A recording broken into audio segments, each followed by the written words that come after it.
Right, okay, good morning, Tauber Institute. Telangana మరియు ఆంధ్రప్రదేశ్ రాష్ట్రాలలో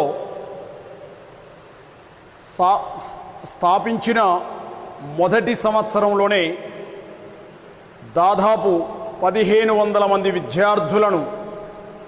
విద్యార్థులతో టాపర్స్ ఇన్స్టిట్యూట్ రెండు తెలుగు రాష్ట్రాలలో అగ్రగామి కోచింగ్ ఇన్స్టిట్యూట్గా తన యొక్క ప్రాధాన్యతను సంతరించుకోవటం జరిగినది. ఈ టాపర్స్ ఇన్స్టిట్యూట్ విద్యార్థుల యొక్క ఉద్యోగ సాధనే లక్ష్యముగా స్థాపించబడి ఆంధ్రప్రదేశ్ మరియు తెలంగాణ రాష్ట్రాలలో నెంబర్ 1 కోచింగ్ సెంటర్గా నిలవబోతున్నది అనడానికి ఏమాత్రం సందేహం లేదు. సో ఆ క్రమంలో భాగముగా ఒకరిని టాపర్స్ ఇన్స్టిట్యూట్లో ఉన్నటువంటి ఫ్యాకల్టీ రాష్ట్ర స్థాయిలో నెంబర్ 1 అనేటువంటి భావన కలిగినటువంటి ఫ్యాకల్టీగా ఉన్నది.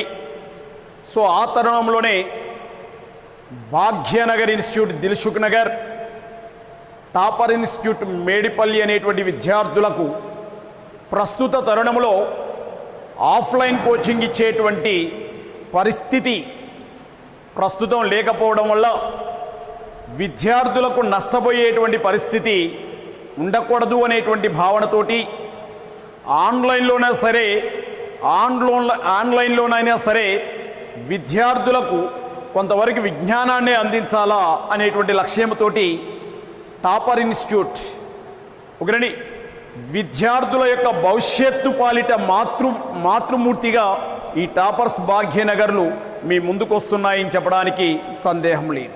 రైట్, ఓకే, మనం స్టార్ట్ చేద్దాం. సో మొఘల్ సామ్రాజ్యము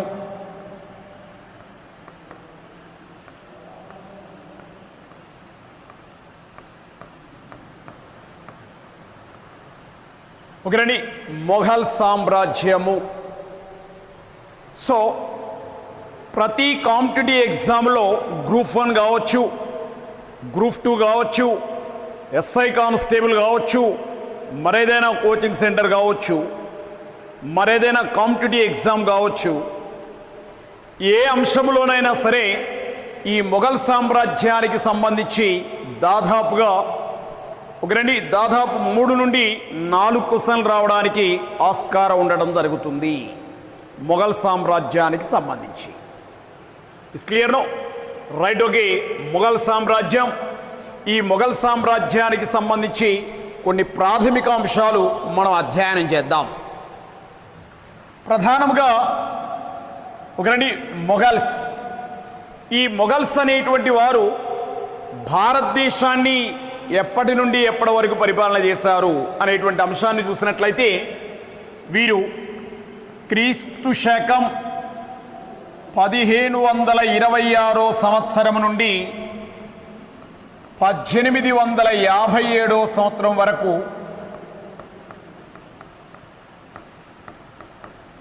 ఒకరండి 1526 సంవత్సరం నుండి 1857 సంవత్సరం వరకు ఈ మొఘల్ సామ్రాజ్య పరిపాలన నిర్వహించబడడం జరిగినది.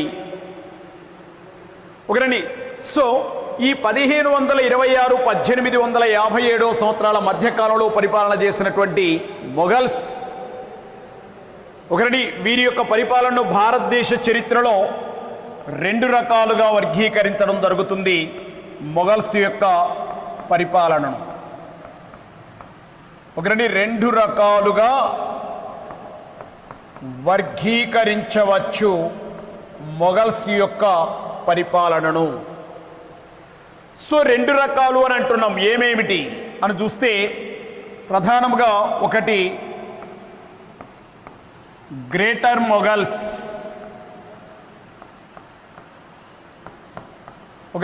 ఒకటి గ్రేటర్ మొఘల్స్, 2 కడపటి మొఘల్స్.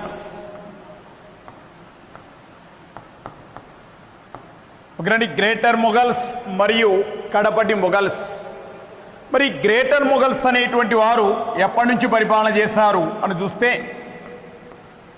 క్రీస్తు శకం 1526 సంవత్సరం నుండి 1707 సంవత్సరం వరకు గ్రేటర్ మొఘల్స్.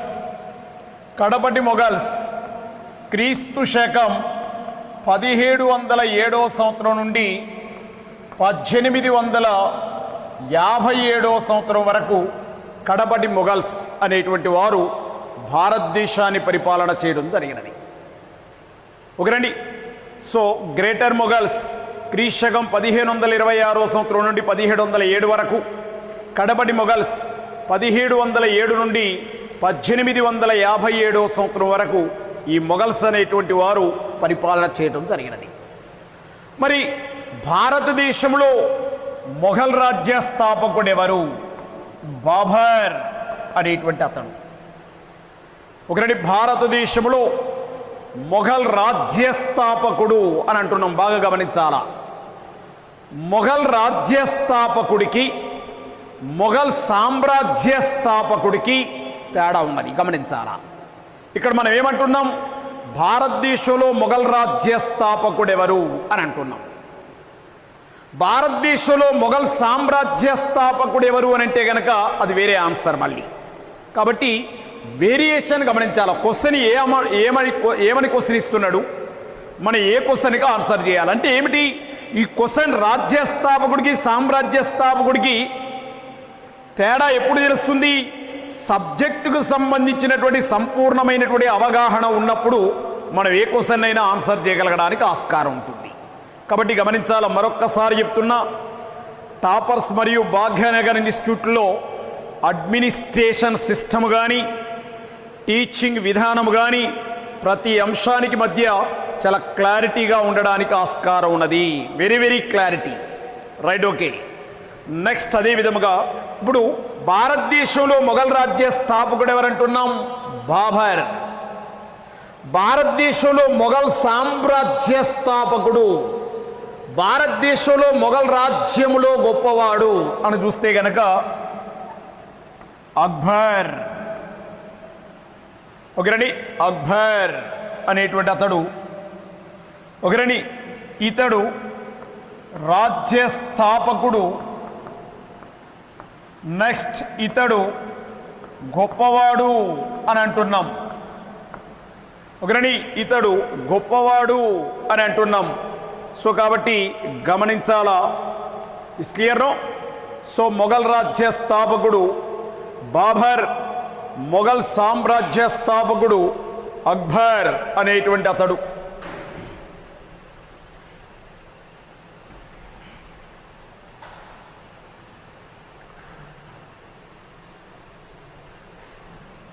నెక్స్ట్, సో మనం ఆల్రెడీ చెప్పినాం ఇప్పటి వరకు భారతదేశంలో మొఘల్ రాజ్య స్థాపకుడు ఎవరంటున్నాం? బాబర్ అంటున్నాం. మొఘల్ సామ్రాజ్య స్థాపకుడు ఎవరంటున్నాం? అక్బర్ అంటున్నాం. ఒకరండి, మొఘల్ రాజ్య స్థాపకుడు బాబర్, మొఘల్ సామ్రాజ్య స్థాపకుడు అక్బర్. ఇతను రాజ్య స్థాపకుడు,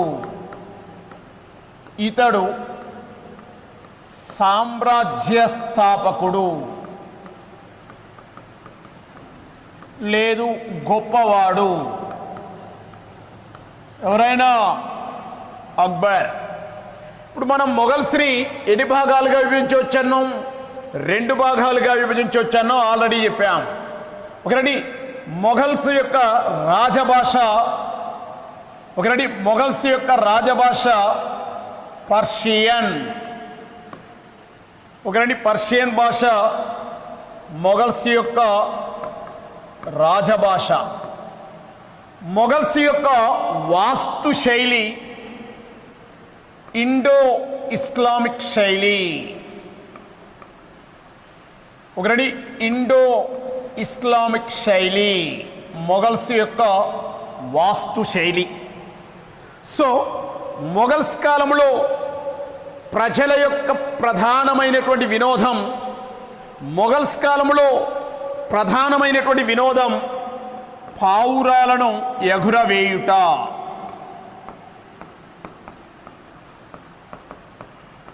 ఒకరండి పావురాలను ఎగురవేయుట ప్రధానమైనటువంటి వినోదముగా ఉన్నటువంటి వారు మొఘల్స్.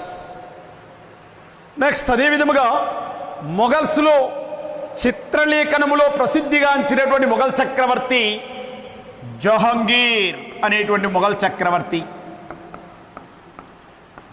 ఒకరండి దేనిలో ప్రసిద్ధుడైనా చిత్రలేఖనం అనేటువంటి అంశములో ప్రసిద్ధుడు. ఒకరండి చిత్రలేఖనములో ప్రసిద్ధుడుగాంచినటువంటి మొఘల్ చక్రవర్తి జహాంగీర్. సో ఇప్పుడు క్వశ్చన్ అడిగాడు దాదాపుగా 4 సార్లు, 2 సార్లు ఎస్ఐ కానిస్టేబుల్లో, ఒకసారి గ్రూప్ 1లో, ఒకసారి గ్రూప్ 2లో అడిగాడు. ఏమని అడిగాడంటే జహాంగీర్ చేత కనుగొనబడినటువంటి ప్రసిద్ధిగాంచినటువంటి చిత్రలేఖనం పేరేమిటి అని అడిగాడు. అర్థమైందా జిగేల్ రాజా? ఒకరండి జహాంగీర్ చేత కనుగొనబడినటువంటి ప్రసిద్ధిగాంచిన చిత్రలేఖనం పేరేమిటి? Very very excellent question. ఒకరండి జహాంగీర్ చేత కనుగొనబడినటువంటి ప్రసిద్ధిగాంచిన చిత్రలేఖనం మినియేచర్ చిత్రలేఖనం. ఒకరండి 2016లో ఎస్ఐలో అడిగిన క్వశ్చన్ ఇది. మినియేచర్ చిత్రలేఖనం ఎవరిచే కనుగొనబడింది? జహాంగీర్ చే కనుగొనబడింది. నెక్స్ట్ అదే విధముగా ఇంజనీర్ నైపుణ్యము కలిగినటువంటి మొఘల్ చక్రవర్తి ఇంజనీర్. ఒకరండి ఇంజనీర్ నైపుణ్యం కలిగినటువంటి మొఘల్ చక్రవర్తి షాజహాన్ అనేటువంటి మొఘల్ చక్రవర్తి. ఒకరండి టెక్నాలజీ నైపుణ్యము, ఇంజనీర్ నైపుణ్యము, కట్టడాల నైపుణ్యము అత్యధికంగా కలిగినటువంటి మొఘల్ చక్రవర్తి షాజహాన్ అనేటువంటి మొఘల్ చక్రవర్తి. ఈ షాజహాన్ యొక్క పరిపాలనా కాలాన్ని భారతదేశ మొఘల్ చరిత్రలో స్వర్ణయుగం అంటారు. ఒకరండి భారతదేశ మొఘల్ చరిత్రలో స్వర్ణయుగం అని అంటారు. ఎవరి యొక్క పరిపాలనా కాలాన్ని? షాజహాన్ అనేటువంటి రాజు యొక్క పరిపాలనా కాలాన్ని మొఘల్ చరిత్రలో స్వర్ణయుగం అని చెప్పడం జరుగుతుంది. ఓకేనండి. నెక్స్ట్ అదే విధముగా సో ఈ మొఘల్ చక్రవర్తి ఎవరైనా ఒకరండి షాజహాన్. ఈ షాజహాన్ అనేటువంటి అతడు ఒక అద్భుతమైనటువంటి రాజ్య పరిపాలనను నిర్వహించడం జరిగినది. ఒకరండి షాజహాన్ అద్భుతమైనటువంటి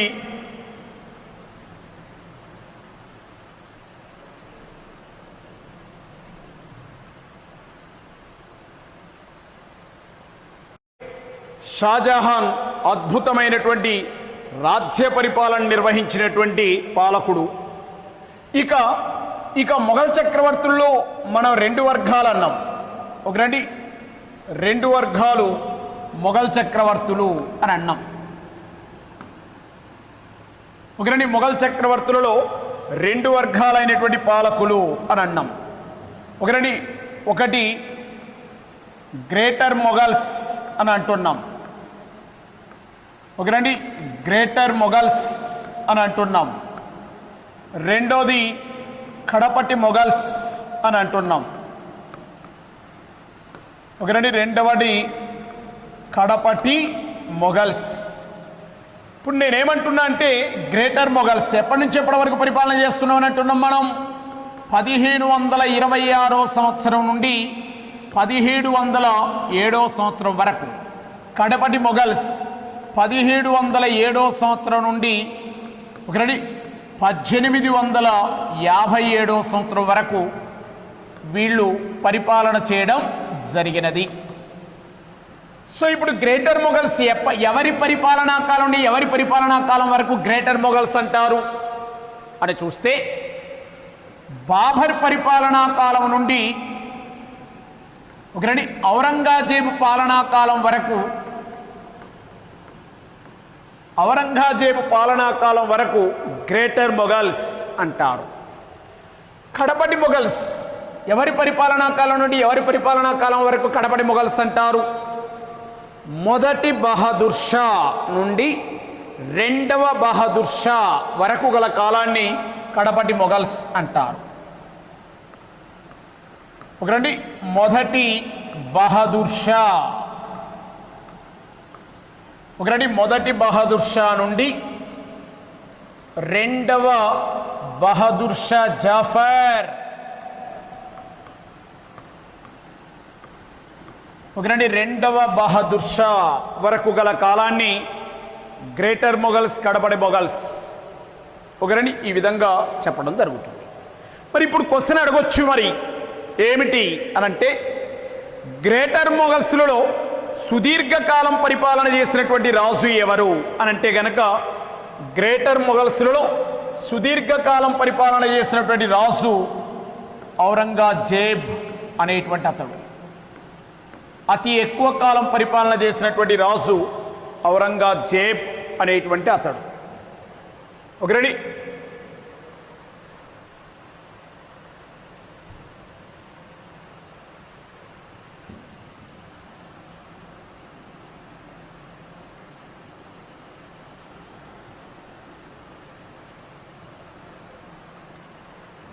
ఒకరండి, గ్రేటర్ మొఘల్స్లో సుదీర్ఘకాలం పరిపాలన చేసినటువంటి రాజు ఔరంగజేబ్.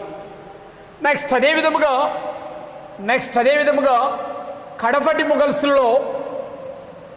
కడపటి మొఘల్స్లో సుదీర్ఘకాలం పరిపాలన చేసినటువంటి రాజు రెండవ షా ఆలం అనేటువంటి రాజు. ఒకరండి, రెండవ షా ఆలం అనేటువంటి అతడు కడపటి మొఘల్స్లలో సుదీర్ఘకాలం పరిపాలన చేసినటువంటి రాజు. ఇప్పుడు వాడు క్వశ్చన్ ఇట్లా అడగడు, ఏమని అడుగుతాడు? ఒకరండి, ఇప్పుడు క్వశ్చన్ అట్లా అడగడు, ఏమని అడగవచ్చు? భారతదేశాన్ని పరిపాలించిన మొఘల్ చక్రవర్తులలో అత్యధిక కాలం పరిపాలన చేసిన రాజు ఎవరు? రెండో షా ఆలం అనేటువంటి రాజు. ఒకరండి, భారతదేశ మొఘల్ చక్రవర్తులలో అత్యధిక కాలం పరిపాలన చేసినటువంటి రాజు రెండవ షా ఆలం అనేటువంటి అతడు. Right, okay. సో ఈ క్రమంలో భాగముగా మొఘల్స్ అనేటువంటి వారు భారతదేశాన్ని పరిపాలన చేయడం జరిగినది భారతదేశంలో. నెక్స్ట్ అదే విధముగా ఇక ఈ మొఘల్స్ అనేటువంటి దానిలో ఒకరండి, మొఘల్స్ అనేటువంటి వారిలో మొదటగా మనం గ్రేటర్ మొఘల్స్ అనేటువంటి అంశాన్ని గురించి చూద్దాం. ఒకరండి, గ్రేటర్ మొఘల్స్ అనేటువంటి అంశాన్ని చూద్దాం. ఈ గ్రేటర్ మొఘల్స్లో మొదటి వ్యక్తి బాబర్, రెండో వ్యక్తి హుమాయూన్, మూడో వ్యక్తి ఒకరండి అక్బర్, నాలుగో వ్యక్తి జహాంగీర్, ఐదో వ్యక్తి షాజహాన్, ఆరో వ్యక్తి ఔరంగజేబ్ అనేటువంటి మొఘల్ చక్రవర్తి. బాబర్ క్రీస్తు శకం 1526 1530, హుమాయూన్ క్రీస్తు శకం 1530 మరియు 1540. ఒకరండి, 1530 1540. ఆ తర్వాత 1555 1556. ఇక్కడ ఒక చిన్న విషయాన్ని గమనించాలా. భారతదేశ చరిత్రలో 2 సార్లు ఢిల్లీ సింహాసనాన్ని అధిష్ఠించిన మొఘల్ చక్రవర్తి ఎవరు? ఒకరండి, భారతదేశ చరిత్రలో 2 సార్లు ఢిల్లీ సింహాసనం అధిష్ఠించిన మొఘల్ చక్రవర్తి హుమాయూన్ అనేటువంటి అతడు. బాగా గమనించాలి, వెరీ వెరీ మోస్ట్ ఇంపార్టెంట్ అంశం. ఒకరండి, భారతదేశంలో 2 సార్లు ఢిల్లీ సింహాసనం అధిష్ఠించిన మొఘల్ చక్రవర్తి హుమాయూన్. నెక్స్ట్ అదే విధముగా అక్బర్ పరిపాలన క్రీస్తు శకం 1556 1605. నెక్స్ట్ అదేవిధముగా జహాంగీర్. ఒకరండి. సో ఇప్పుడు క్వశ్చన్ ఇక్కడ గమనించవచ్చు. క్వశ్చన్ ఇటీవల కాలంలో ఏమని అడుగుతున్నాడంటే, భారతదేశాన్ని పరిపాలించిన ఏ మొఘల్ చక్రవర్తి 2 శతాబ్దాలలో ఉండినారు? మొదటి వ్యక్తి ఎవరు అని అంటున్నాడు. భారతదేశాన్ని పరిపాలించిన ఏ మొఘల్ చక్రవర్తి మొదటిగా 2 శతాబ్దాలలో పరిపాలన చేశాడు అని అంటున్నాడు. మొదటగా 2 శతాబ్దాలలో పరిపాలన చేసిన తొలి మొఘల్ చక్రవర్తి అక్బర్. బాగా గమనించాలా. అక్బర్ 16వ శతాబ్దము ద్వితీయ భాగము, 17వ శతాబ్దము ప్రథమ భాగం. బాగా గమనించాలి. వెరీ వెరీ మోస్ట్ ఇంపార్టెంట్ అంశాలు. ఒకరండి.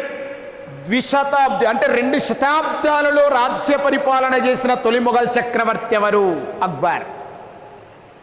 ఒకరండి. ఇప్పుడు అక్బర్ పరిపాలనా కాలం 1556. 1556 అంటే ఎన్నో శతాబ్దం?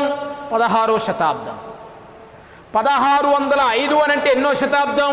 17వ శతాబ్దం.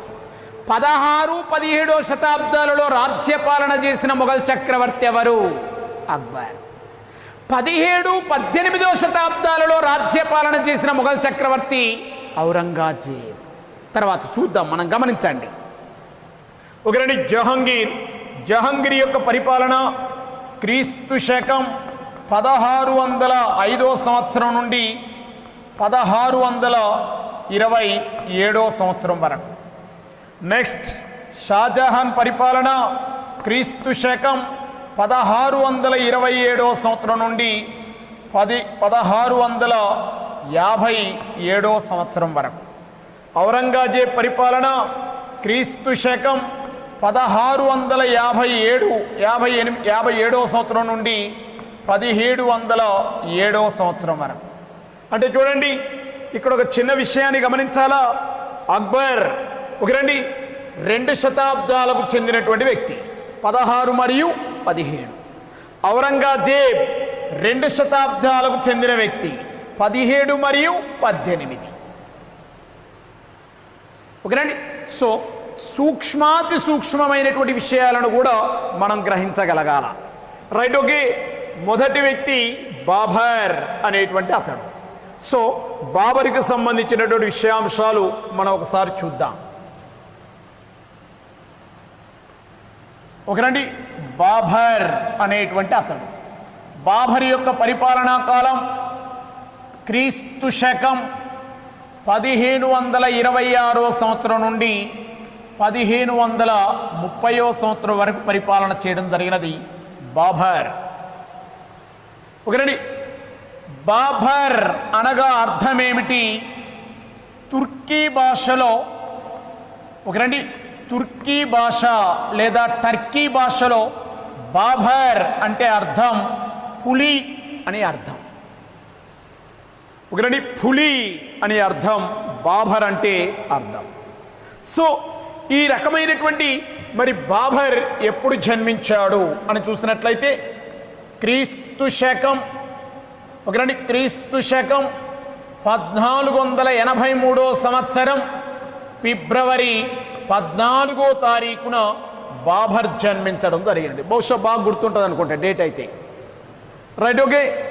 బాబర్ ఒకరండి. క్రీస్తు శకం 1483 సంవత్సరం ఫిబ్రవరి 14వ తారీఖున బాబర్ జన్మించడం జరిగినది. ఒకరండి. బాబర్ యొక్క తల్లిదండ్రులు ఎవరు? ఒకరండి. బాబర్ యొక్క తల్లిదండ్రులు ఉమర్ షేక్ మీర్జా అనేటువంటి అతడు. ఒకరండి. ఉమర్ షేక్ మీర్జా అనేటువంటి అతడు. మరియు తల్లి కుతుల్ నిగార్ ఖాన్ అనేటువంటి ఆమె. ఒకరండి. తండ్రి ఉమర్ షేక్ మీర్జా, తల్లి కుతుల్ నిగార్ ఖాన్ అనేటువంటి వారు బాబర్ యొక్క తల్లిదండ్రులు. సో బాబర్ యొక్క తండ్రి ఉమర్ షేక్ మీర్జా బ్లడ్ గ్రూప్ రీత్యా తైమూరు వంశానికి చెందినవాడు. ఏ వంశానికి చెందినవాడు? తైమూరు వంశానికి చెందినవాడు ఉమర్ షేక్ మీర్జా. కుతుల్ నిఘర్ ఖాన్ అనేటువంటి ఆమె చంగేజ్ ఖాన్. ఒకరండి, చంగేజ్ ఖాన్ వంశానికి చెందినది కుతుల్ నిఘర్ ఖాన్. ఈ రెండు భయంకరమైనటువంటి వ్యక్తుల యొక్క బ్లడ్ గ్రూప్ బాబర్లో ప్రవహిస్తూ ఉన్నది. ఒకరండి బాబర్, ఒకరండి వంశమురీత్యా ఉమర్ షేక్ మీర్జా తండ్రి తైమూరు వంశానికి చెందినవాడు, తల్లి కుతుల్ నిఘర్ ఖాన్ అనేటువంటి ఆమె చంగేజ్ ఖాన్ వంశానికి చెందినటువంటి మహిళ. ఓకేనండి. సో మరి బాబర్ తండ్రి ఉమర్ షేక్ మీర్జా అనేటువంటి అతడు మొదటగా ఫర్ఘానా అనేటువంటి ప్రాంతానికి పాలకుడిగా ఉండేవాడు. ఓకేనండి. ఏ ప్రాంతానికి పాలకుడిగా ఉన్నాడు? ఫర్ఘానా అనేటువంటి ప్రాంతానికి పాలకుడిగా ఉన్నాడు బాబర్ అనేటువంటి అతడు. ఒకరండి, బాబర్ అనేటువంటి అతడు ఫర్ఘానా ప్రాంతానికి పాలకుడు. ఆనాటి ఫర్ఘానా యొక్క రాజధాని నగరం ఏమిటి? అండీజాన్ అనేటువంటి రాజధాని నగరము. ఒకరండి, అండీజాన్ అనే ప్రాంతాన్ని రాజధానిగా చేసుకొని ఒకరండి ఉమర్ షేక్ మీర్జా అనేటువంటి అతడు ఫర్ఘానా అనేటువంటి ప్రాంతాన్ని పరిపాలన చేస్తూ ఉండడం జరిగినది.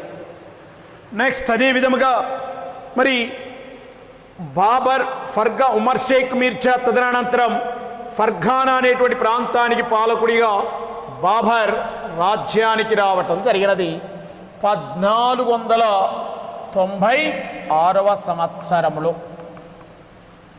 ఒకటి 1496వ సంవత్సరంలో బాబర్ సింహాసనాన్ని అధిష్ఠించడం జరుగుతుంది. ఒకరండి. సో ఇది ఒక చిన్న విషయాన్ని గమనించాలా. 1483వ సంవత్సరంలో 1494లో సింహాసనానికి వచ్చాడు. 1483లో జన్మించాడు. ఇక్కడ ఒక చిన్న విషయాన్ని గమనించాలా. అతి చిన్న వయస్సులో సింహాసనం అధిష్ఠించిన మొఘల్ చక్రవర్తి ఎవరు? ఓకేనండి. నెక్స్ట్, అతి చిన్న వయస్సులో ఢిల్లీ సింహాసనం అధిష్ఠించిన మొఘల్ చక్రవర్తి ఎవరు? చాలా ఎక్సలెంట్ క్వశ్చన్లు మిత్రమా. Very very very most important అంశాలు గమనించాలా. ఓకేనండి. అతి చిన్న వయస్సులో సింహాసనం అక్కడ ఢిల్లీ సింహాసనమా, లేకపోతే ఫర్ఘానా సింహాసనమా, లేకపోతే మధ్యాసియా సింహాసనమా, ఇవన్నీ అడగల. అక్కడ అతి చిన్న వయస్సులో సింహాసనం అధిష్ఠించిన మొఘల్ చక్రవర్తి ఎవరు అనేటువంటి అంశానికి ఆన్సర్ వేరే. అతి చిన్న వయస్సులో ఢిల్లీ సింహాసనం అధిష్ఠించిన మొఘల్ చక్రవర్తి ఎవరు అనేటువంటి దానికి ఆన్సర్ వేరే. Is clear? No? Right. Okay. ఒక చిన్న విషయాన్ని గమనించండి. అతి చిన్న వయస్సులో సింహాసనం అధిష్ఠించిన మొఘల్ చక్రవర్తి బాబర్. ఒకరండి, బాబర్ ఎన్ని సంవత్సరాలు? దాదాపుగా 12 సంవత్సరాల వయస్సులో సింహాసనం అధిష్ఠించడం జరిగినది. Only 12 years age. ఒకరండి, దాదాపుగా అతి చిన్న వయస్సులో సింహాసనం అధిష్ఠించిన మొఘల్ చక్రవర్తి బాబర్. మరి ఇంకొక క్వశ్చన్ ఏమిటి? అతి చిన్న వయస్సులో ఢిల్లీ సింహాసనం అధిష్ఠించిన మొఘల్ చక్రవర్తి ఎవరు? అక్బర్. సో ఈ క్వశ్చన్లు అయితే కన్ఫ్యూజన్గా కొన్ని వందల సార్లు కాంపిటేటివ్ ఎగ్జామ్లో అడుగుతున్నటువంటి సందర్భం. ఒకరండి, దశల సంఖ్యలో, పదుల సంఖ్యలో ఈ రెండింటి మధ్య వేరియేషన్ అడుగుతూ క్వశ్చన్లు అడిగాడు. అభ్యర్థులు ఎన్నిసార్లు కన్ఫ్యూజన్ అయ్యారో గమనించాలా. అది ఢిల్లీ సింహాసనం అడుగుతుండా, లేకపోతే భారతదేశ రాజ్య సింహాసనం అడుగుతుండా, లేకపోతే మొఘల్ రాజ్య సింహాసనం అడుగుతుండా అనేటువంటి అంశాలు మనం క్లారిటీగా చూడాలి అక్కడ. ఒకరండి, అతి చిన్న వయస్సులో ఢిల్లీ సింహాసనం అధిష్ఠించిన మొఘల్ చక్రవర్తి అంటే గనక అక్బర్ 14 సంవత్సరాల వయస్సు. ఇది మనం తర్వాతకి చెప్పుకుంటాం. అతి చిన్న వయస్సులో సింహాసనం అధిష్ఠించిన మొఘల్ చక్రవర్తి అంటే గనక బాబర్ అనేటువంటి అతడు అతి చిన్న వయస్సులో ఏ సింహాసనాన్ని, ఫర్ఘానా అనేటువంటి ప్రాంతం యొక్క సింహాసనాన్ని అధిష్ఠించడం జరిగినది. ఒకరండి, ఫర్ఘానా అనేటువంటి ప్రాంతం యొక్క సింహాసనం అధిష్ఠించాడు ఎవరైనా? బాబర్. బాబర్ సింహాసనం అధిష్ఠించిన తర్వాత వెంటనే తన యొక్క దాయాదుల నుండి కొన్ని రకాలైనటువంటి ఇబ్బందులు ఎదుర్కోవటం జరిగినది. సో ఆక్రమణలో భాగముగా క్రీస్తు శకం 1496 సంవత్సరములో 1496 సంవత్సరములో బాబర్ అనేటువంటి అతడు ఫర్ఘానా అనేటువంటి ప్రాంతం యొక్క సింహాసనాన్ని కోల్పోవటం జరిగినది. బాబర్ ఎప్పుడు 1496 సంవత్సరములో ఫర్ఘానా సింహాసనాన్ని కోల్పోవడం జరిగినది. ఆ తర్వాత రాజ్య పరిపాలన లేకుండా 1-2 సంవత్సరాలు గడిపి ఆ తర్వాత ఆయన మళ్ళా ఫర్ఘానా సింహాసనాన్ని అధిష్ఠించి కొంతకాలం పరిపాలన చేసిన తర్వాత ఆయనకి ఎప్పటి నుండో ఒక రకమైనటువంటి కోరిక. ఏమిటి? కాబూల్ను ఆక్రమించాలా అనేటువంటి అద్భుతమైనటువంటి కోరిక బాబర్ది. సో ఆక్రమణలో భాగముగా క్రీస్తు శకం 1504 సంవత్సరములో కాబూల్ అనేటువంటి ప్రాంతంపై దండయాత్ర చేసి ఆ ప్రాంతాన్ని ఆక్రమించడం జరుగుతుంది. కాబూల్ సింహాసనమును కూడా అధిష్ఠించడం జరిగినది ఎవరైనా? బాబర్ అనేటువంటి అతను. బాబర్ ఈ విధముగా కాబూల్ సింహాసనాన్ని అధిష్ఠించిన తదుపరి ఇక భారతదేశంపై దండయాత్ర చేయడానికి దాదాపు 4 సార్లు ప్రయత్నం చేయడం జరిగినది. కానీ రూటు దొరకకపోవడం వల్ల భారతదేశంపై దండయాత్ర చేయడం సాధ్యం కాలేదు. ఈ పరిస్థితులలో ఇబ్రహీం లోడి అనేటువంటి రాజు, ఢిల్లీ పాలకుడు, ఆనాటి పంజాబ్ ప్రాంతానికి గవర్నర్గా ఉన్నటువంటి దౌలత్ ఖాన్ లోడి అనేటువంటి వ్యక్తి మధ్య విభేదాలు రావటం జరుగుతుంది. ప్రధానంగా దౌలత్ ఖాన్ లోడి అనేటువంటి వ్యక్తి యొక్క కుమారుడిని ఇబ్రహీం లోడి ఉరిశిక్షకు గురి చేయడం వల్ల ఆ అంశాన్ని దృష్టిలో ఉంచుకున్నటువంటి దౌలత్ ఖాన్ లోడి ఇబ్రహీం లోడిని భారతదేశంలో ఎట్టి పరిస్థితుల్లో కూడా ఉండవద్దు అనేటువంటి అంశాన్ని మనస్సులో ఉంచుకొని మధ్యాసియా ప్రాంతంలో అనేక రకాల దండయాత్రల ద్వారా విజయం సాధిస్తున్నటువంటి బాబర్ని భారతదేశానికి రావలసిందిగా ఆహ్వానించడం జరుగుతుంది దౌలత్ ఖాన్ లోడి. బాబర్ని భారతదేశంపై దండయాత్ర చేయవలసిందిగా ఆహ్వానించినటువంటి వ్యక్తి ఎవరైనా? దౌలత్ ఖాన్ లోడి అనేటువంటి అతడు. ఈ దౌలత్ ఖాన్ లోడి అనేటువంటి అతడు బాబర్, నువ్వు భారతదేశంపై దండయాత్ర చేయి అని ఆహ్వానించడం జరుగుతుంది. సో ఆక్రమణలో బాబర్ని భారతదేశంపై దండయాత్ర చేయవలసిందిగా ఆహ్వానించినటువంటి వ్యక్తి దౌలత్ ఖాన్ లోడి. ఒక విదేశీయుడిని స్వదేశీయుడైనటువంటి దౌలత్ ఖాన్ లోడి ఆహ్వానించాడు కాబట్టి తనని భారతదేశపు దేశద్రోహి అని అంటారు. ఎవరిని? దౌలత్ ఖాన్ లోడి అనేటువంటి వ్యక్తిని. మరి ఇంతకుముందు ఇటువంటి చారిత్రక సంబంధమైనటువంటి సంఘటనలు ఏమైనా జరిగాయా అంటే జరిగాయి. భారతదేశ చరిత్రలో మొట్టమొదటిసారిగా అలెగ్జాండర్ అనేటువంటి రాజుని భారతదేశంపై దండయాత్ర చేయవలసిందిగా ఆహ్వానించినటువంటి వ్యక్తి అంబి అనే తక్షశిల ప్రాంతానికి పాలకుడు. ఎవరైనా? అంబి అనేటువంటి తక్షశిల ప్రాంతానికి సంబంధించిన పాలకుడు. సో ఇక్కడ అంబి అనేటువంటి తక్షశిల ప్రాంతానికి సంబంధించినటువంటి పాలకుడు. ఏ ప్రాంతానికి సంబంధించిన రాజు అంటున్నాం మనం? తక్షశిల అనేటువంటి ప్రాంతానికి సంబంధించినటువంటి రాజు అంటున్నాం. సో ఈ తక్షశిల ప్రాంతానికి సంబంధించినటువంటి అంబి అనేటువంటి అతడు ఎవరిని ఆహ్వానించాడు? అలెగ్జాండర్ అనేటువంటి రాజుని ఆహ్వానించడం జరిగినది. సో ఆక్రమములో భాగముగా మరలా ఇతడు మరొక రాజును కూడా ఆహ్వానించడం జరిగింది. ఈ అంబి అనేటువంటి అతడు అలెగ్జాండర్ను ఆహ్వానించడం వల్ల అంబి అనేటువంటి స్వదేశీ రాజు అలెగ్జాండర్ అనే విదేశీ రాజును ఆహ్వానించడం వల్ల భారతదేశంలో ఇతనిని మొదటి దేశద్రోహి అని అంటున్నాం. ఎవరిని? అంబి అనేటువంటి వ్యక్తిని. నెక్స్ట్ అదే విధముగా జయచంద్రుడు అనేటువంటి రాజు, ఒకరిని జయచంద్రుడు అనేటువంటి కనౌజ్ ప్రాంతానికి సంబంధించిన రాజు. ఎవరిని ఆహ్వానించాడు? జయచంద్రుడు గోరీ మహమ్మద్ అనేటువంటి వ్యక్తిని ఆహ్వానించడం జరిగినది. ఒకరిని గోరీ మహమ్మద్ అనేటువంటి వ్యక్తిని భారతదేశానికి ఆహ్వానించడం జరిగింది. కాబట్టి ఈ జయచంద్రుడు అనేటువంటి రాజుని భారతదేశ చరిత్రలో రెండవ దేశద్రోహి అని చెప్పడం జరుగుతుంది. ఒకరిని మొదటి దేశద్రోహి అంబి, రెండో దేశద్రోహి జయచంద్రుడు అనేటువంటి రాజు. నెక్స్ట్ అదే విధముగా ఆ తర్వాత దౌలత్ ఖాన్ లోడి అని అంటున్నాం మనం. ఒకరండి దౌలత్ ఖాన్ లోడి అని అంటున్నాం. ఈ దౌలత్ ఖాన్ లోడి ఇప్పుడు ఎవరిని ఆహ్వానిస్తున్నాడు అని అంటున్నాం మనం. ఒకరండి ఈ దౌలత్ ఖాన్ లోడి ఇప్పుడు ఎవరిని ఆహ్వానిస్తున్నాడు? మొఘల్ చక్రవర్తి అయినటువంటి బాబర్ అనేటువంటి అతన్ని ఆహ్వానిస్తా ఉన్నాడు. కాబట్టి ఈ దౌలత్ ఖాన్ లోడిని మూడవ దేశద్రోహి అని చెప్పడం జరుగుతుంది.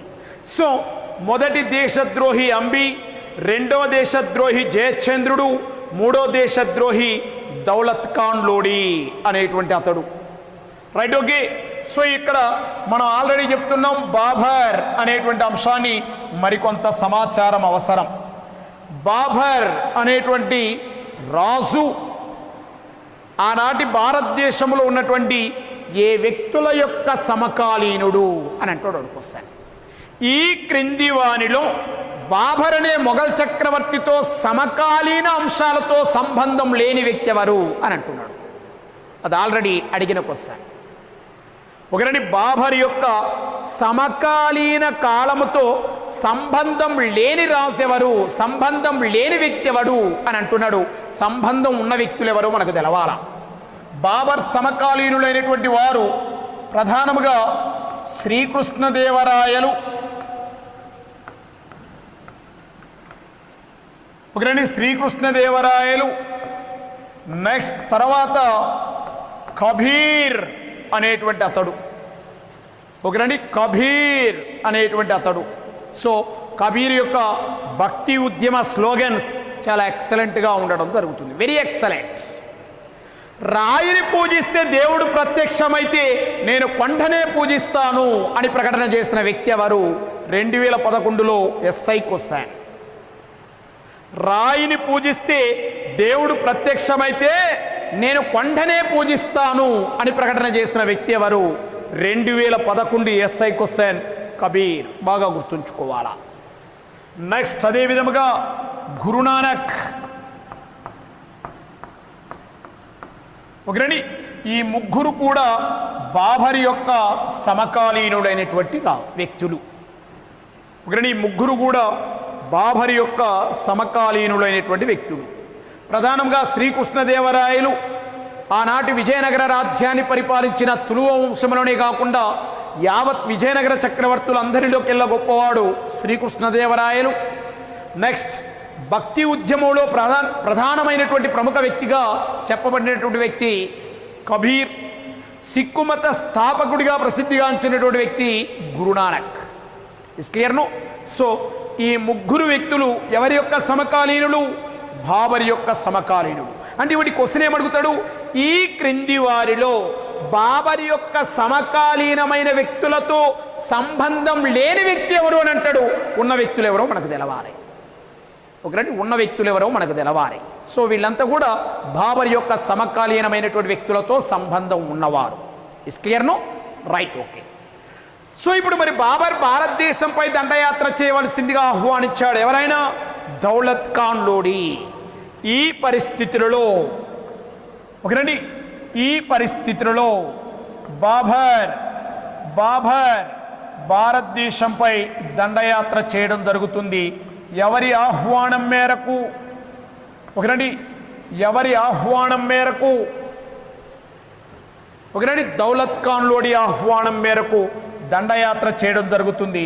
ఆ క్రమంలో బాబర్ భారతదేశంపై మొదటగా పంజాబ్పై దండయాత్ర చేసి ఇబ్రహీం లోడి ఆధ్వర్యంలో ఉన్నటువంటి ఒకరండి పంజాబ్ అనే ప్రాంతాన్ని క్రీస్తు శకం 1525 సంవత్సరంలో బాబర్ ఆక్రమించాడు. ఒకరండి 1525 సంవత్సరంలో ఇబ్రహీం లోడి ఆధ్వర్యంలో ఉన్న పంజాబును ఆక్రమించి ఆ ప్రాంతానికి పాలకుడిగా దౌలత్ ఖాన్ లోడి అనే వ్యక్తిని నియమించి బాబర్ మరలా తిరిగి కాబూల్ అనే ప్రాంతానికి వెళ్ళాడు.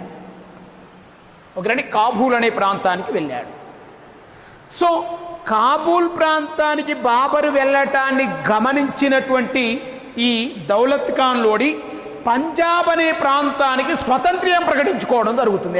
నువ్వు చెప్పింది ఏంది? ఎక్కడ ఉన్నావు నువ్వు? ఏడో కాబూల్ ప్రాంతంలో ఉన్నావు, ఇంకిక్కడికి ఎట్లొస్తావు? ఈ ప్రాంతాన్ని నా ఇష్టం వచ్చినట్లు పరిపాలన చేస్తా అని ఎదురు తిరగటం జరుగుతుంది. ఎవరికి? బాబర్కి. అప్పుడు బాబర్ మరల భారతదేశంపై క్రీస్తు శకం 1526 సంవత్సరంలో భారతదేశంపై దండయాత్ర చేసి దౌలత్ ఖాన్ లోడిని ఓడించి ఆ క్రమంలో ఇబ్రహీం లోడి అనేటువంటి ఢిల్లీ పాలకుడిపై ఆహ్వానం పంపడం జరుగుతుంది. నేను ఈ రాజ్యంపై దండయాత్ర చేస్తున్నాను అని ఆహ్వానం పంపడం జరుగుతుంది బాబర్. సో ఆ క్రమంలో భాగముగా బాబర్ అనేటువంటి అతడు 1526 సంవత్సరంలో ఏప్రిల్ 21వ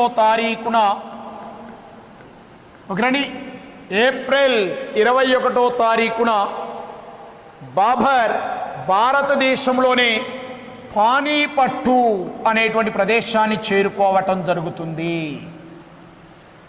చారిత్రాత్మకమైనటువంటి పానీపట్టు ప్రస్తుతం ఏ రాష్ట్రంలో కలదు అని అంటాడు క్వశ్చన్. ప్రస్తుతం ఏ రాష్ట్రంలో కలదు? హర్యానా రాష్ట్రంలో కలదు. హర్యానా రాష్ట్రంలో కలదు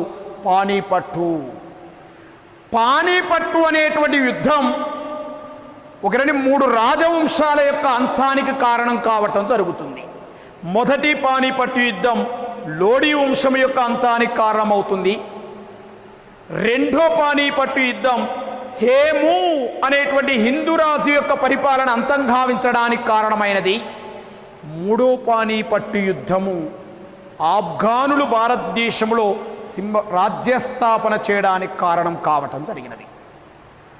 అహ్మద్ షా అబ్దాలీ అనేటువంటి అతడు 1761వ సంవత్సరంలో మహారాష్ట్రులు అనేటువంటి వారిని ఓడించి భారతదేశంలో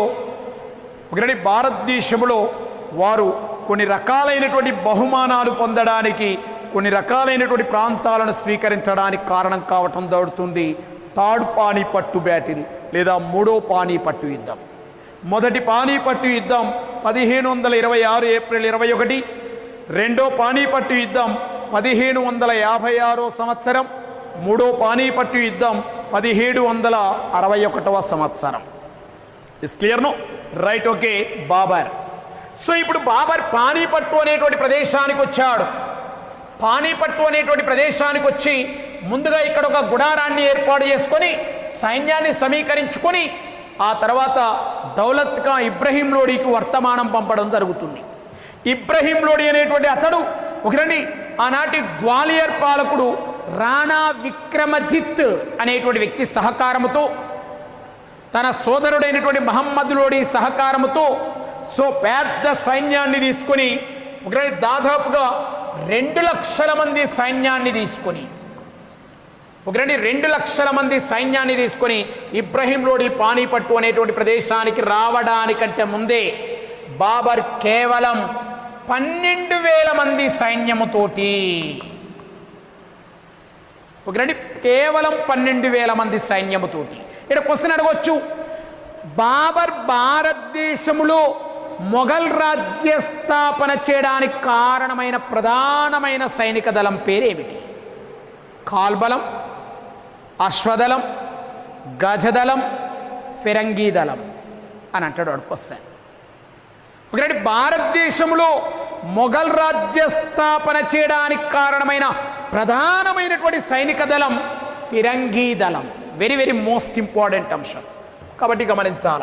కేవలం 12,000 మంది సైన్యంతో 2 లక్షల సైన్యాన్ని ఓడించడం అంటే మామూలు విషయం కాదు.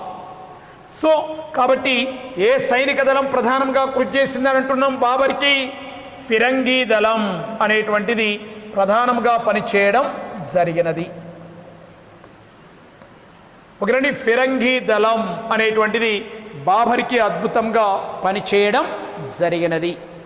సో ఇప్పుడు ఈ ఫిరంగీ దళం సహకారంతో ఇబ్రహీం లోడి యొక్క సైన్యం ఇక్కడికి రావడానికంటే ముందే ఇక్కడ ఒక అద్భుతమైనటువంటి కందకాన్ని త్రవ్వడం జరిగిందట. కొంతమంది చరిత్రకారులు, కొంతమంది వ్యక్తుల యొక్క నిష్ణాతులైనటువంటి సమాచారం మేరకు ఇక్కడ ఒక అద్భుతమైనటువంటి కందకాన్ని త్రవ్వడం జరిగిందట. కందకాన్ని త్రవ్వి ఆ కందకం మొత్తాన్ని కూడా కప్పివేయటం జరిగింది. ఆ కప్పివేసి మళ్ళా చదునైనటువంటి ప్రదేశంగా తయారు చేయడం జరుగుతుందట. చదునైనటువంటి ప్రదేశంగా తయారు చేసి బాబర్ సైన్యాన్ని ఇక్కడ ఉంచిన తర్వాత, ఇబ్రహీం లోడి సైన్యం ఇక్కడికి వచ్చిన తర్వాత 1526 ఏప్రిల్ 21వ తారీఖున ఉదయం 9 గంటలకు యుద్ధం ప్రారంభం కావటం జరుగుతుంది. మొదటి పానిపట్టు యుద్ధం కేవలం 4 గంటలు మాత్రమే జరిగినది. 4 hours only. Right, okay. So ఇక్కడ ఇబ్రహీం లోడి సైన్యాన్ని చూసిన తర్వాత బాబర్ సైన్యం పారిపోతుందిరో అన్నట్లుగా వాళ్ళు 1 కిలోమీటర్ మందం లేదా 500 మీటర్స్ ఎబో లేదంటే 100 మీటర్ల దూరం వరకు వాళ్ళ సైన్యాన్ని చూసి వీళ్ళు క్రమశిక్షణ ప్రకారం వెనుకడుగు వేయడం ప్రారంభించారు. ఎవరి యొక్క సైన్యం? బాబర్ యొక్క సైన్యం వెనుకడుగు వేయటం ప్రారంభించారు. వాళ్ళ సైన్యం స్పీడ్గా ముందుకు రావడం ప్రారంభమైంది. వీళ్ళు ఇంకొద్దిగా ఎనిక్కిపోవడం ప్రారంభించారు. అంటే వాళ్ళ సైన్యాన్ని చూసి వీళ్ళు పారిపోతున్నారో అన్నట్లుగా వాళ్ళు స్పీడ్గా వాళ్ళందరూ సగం సైన్యం ఈ గుంతలో పడిపోయింది. సగం సైన్యం అప్పటికే అక్కడే గుంతలో పడిపోయిన తర్వాత నిరుత్సాహం పడడం జరుగుతుంది సైన్యం. ఎవరి సైన్యం? ఇబ్రహీం లోడి సైన్యం. ఆ మిగిలి ఉన్నటువంటి సైన్యాన్ని ఫిరంగీ దళము ద్వారా కేవలం 4 గంటలలో కేవలం 4 గంటలలో బాబర్ ఇబ్రహీం లోడి అనేటువంటి వ్యక్తి రాజుని ఇబ్రహీం లోడి అనేటువంటి రాజుని బాబర్ మొదటి పానీపట్టు యుద్ధంలో ఓడించడం జరిగినది. సో మరి ఇబ్రహీం లోడికి సహకరించినటువంటి గ్వాలియర్ పాలకుడు ఎవరు అని అంటాడు క్వశ్చన్. రాజా విక్రమజిత్ అనేటువంటి అతడు గ్వాలియర్ పాలకుడు. రాజా విక్రమజిత్ అనేటువంటి గ్వాలియర్ పాలకుడు బాబర్ అనేటువంటి వ్యక్తికి ఇబ్రహీం లోడికి సహకరించి యుద్ధంలో మరణం చెందడం జరుగుతుంది. ఆ తర్వాత ఇబ్రహీం లోడి కూడా ఓడిపోయి మరణం చెందుతాడు. ఆ క్రమంలో ఇబ్రహీం లోడి యొక్క సోదరుడు మహమ్మదు లోడి అనేటువంటి అతడు యుద్ధ భూమి నుండి ఓడిపోయి బెంగాల్ అనేటువంటి ప్రాంతానికి పారిపోవటం జరుగుతుంది. ఈ విధముగా మొదటి పానీపట్టు యుద్ధం ద్వారా భారతదేశంలో మొఘల్ రాజ్య స్థాపన చేయటం జరిగినది. మొఘల్ సామ్రాజ్య స్థాపన అనేటువంటి భావన వేరే. మొఘల్ రాజ్య స్థాపన చేయటం జరుగుతుంది. నెక్స్ట్, ఇటీవల కాలంలో ఒక కాంపిటేటివ్ ఎగ్జామ్లో మరొక క్వశ్చన్, చాలా ఎక్సలెంట్ క్వశ్చన్ అడిగాడు. బహుశా మీరు ఆన్సర్ చేస్తారని నేను అనుకుంటున్నా. మొఘల్ రాజ్య సుస్థిరతకు కారణమైన యుద్ధం ఏమిటి అని అన్నాడు క్వశ్చన్. ఓకేనండి, మొఘల్ రాజ్యం యొక్క సుస్థిరతకు కారణమైనటువంటి యుద్ధం ఏమిటి? మొఘల్ రాజ్య స్థాపనకు కారణమైన యుద్ధం వేరే, మొఘల్ రాజ్య సుస్థిరతకు కారణమైన యుద్ధం వేరే. మొఘల్ సామ్రాజ్య స్థాపన జరగడానికి కారణమైనటువంటి యుద్ధం వేరే.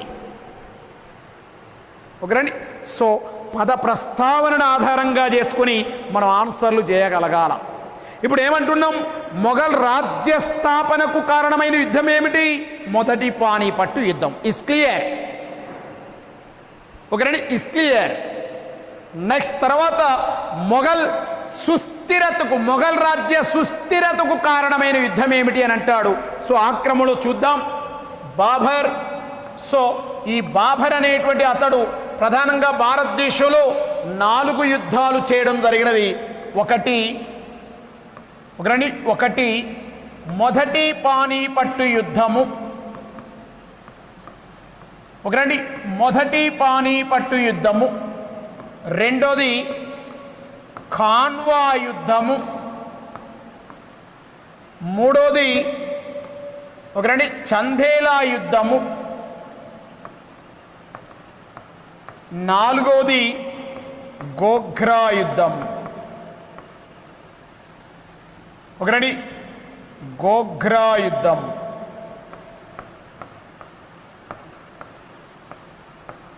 సో మొదటి పానీపట్టు యుద్ధం క్రీస్తు శకం 1526 ఏప్రిల్ 21. ఖాన్వా యుద్ధం క్రీస్తు శకం 1527 మార్చ్.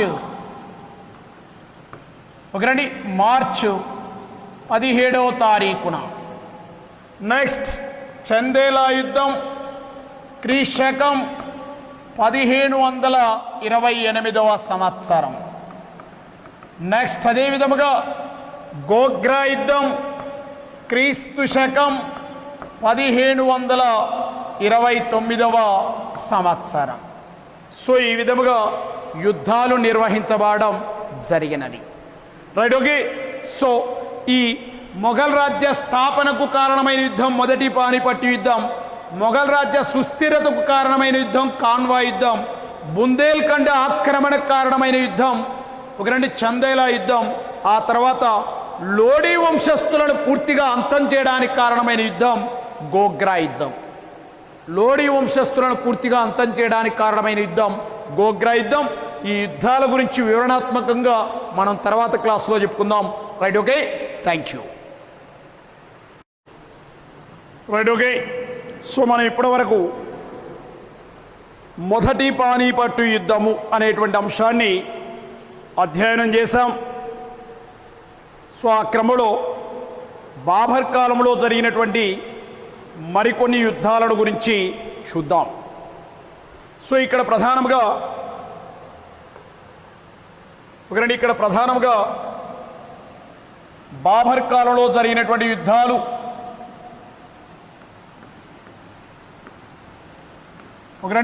మొదటి పానీపట్టు యుద్ధము అనేటువంటి అంశాన్ని మనం ఇప్పటివరకు అధ్యయనం చేశాం. మొదటి పానీపట్టు యుద్ధం ఎప్పుడు? 1526 సంవత్సరం ఏప్రిల్ 21వ తారీఖున మొదటి పానీపట్టు యుద్ధము అనేది మనం చూసాం. నెక్స్ట్ తర్వాత ఖాన్వా యుద్ధము అనేటువంటి అంశాన్ని చూద్దాం. ఖాన్వా యుద్ధం 1527వ సంవత్సరంలో ఖాన్వా యుద్ధం. నెక్స్ట్ తర్వాత చందేలా యుద్ధము.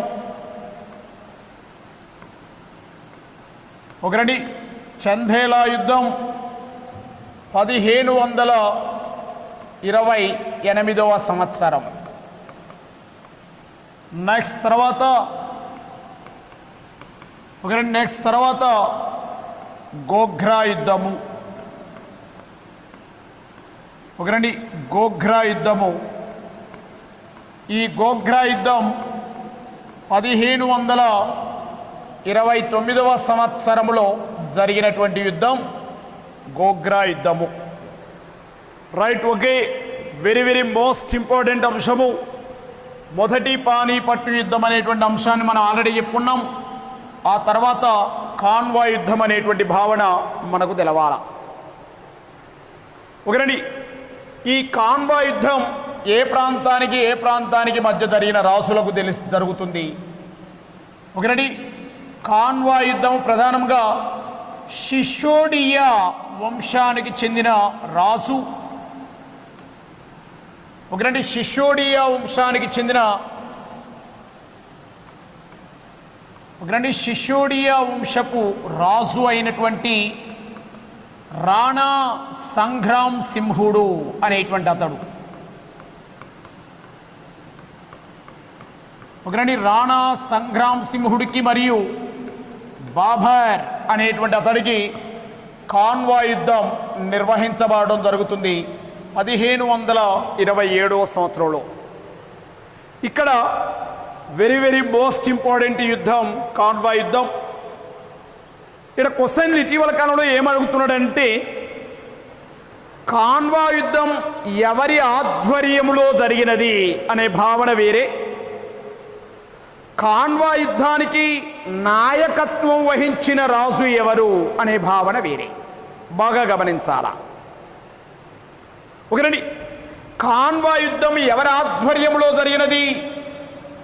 రాణా సంగ్రామ్ సింహుడు అనేటువంటి రాజు ఆధ్వర్యంలో జరిగినది. ఒకరండి, ఆధ్వర్యంలో జరిగినది అని అంటున్నాం. మరి కాన్వాయ్ యుద్ధానికి నాయకత్వం వహించినది ఎవరు? మహమ్మదు లోడి అనేటువంటి అతడు ఇబ్రహీం లోడి యొక్క సోదరుడు. మనం ఆల్రెడీ మొదటి పానీపట్టు యుద్ధంలో ఇబ్రహీం లోడి సోదరుడు ఓడిపోయి బెంగాల్ ప్రాంతానికి పారిపోయాడు అని అన్నాం మనం. సో కాబట్టి మహమ్మదు లోడి అనేటువంటి రాజు నాయకత్వాన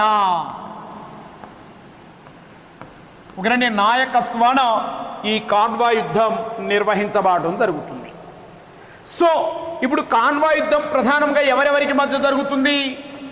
బాబర్ మరియు రాణా సంఘా అనేటువంటి అతడికి మధ్య జరుగుతుంది.